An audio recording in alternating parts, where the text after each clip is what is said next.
রবিন একটা নামিদামি কোম্পানিতে চাকরি করে। কোম্পানিটি শহরে অবস্থিত। তার গ্রাম থেকে শহরের দূরত্ব অনেক, তাই সে শহরে থেকেই চাকরি করে।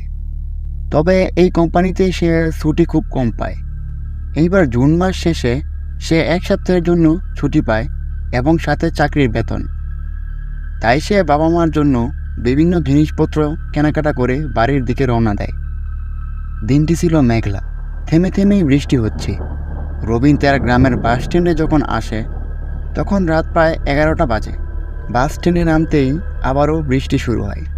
তাই বাধ্য হয়ে রবিন বাস স্ট্যান্ডে বসে থেকে বৃষ্টি থামার অপেক্ষা করছে। কিছুক্ষণ পরে বৃষ্টি থামলে রবিন তার বাড়ির পথে হাঁটা শুরু করে। গভীর রাত, রাস্তা জনমানব শূন্য। রবিনের একটু ভয় ভয় লাগছিল।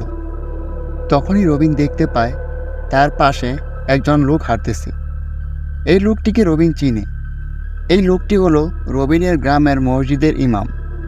তখন রবিন একটু ভরসা পেল। তারপর সে এবং ইমাম সাহেব পুরোটা পথ পাড়ি দিল বিভিন্ন ধরনের আলাপ আলোচনা করে। রবিনের মনে হালকা যে ভয়টা ছিল তাও কেটে গেল।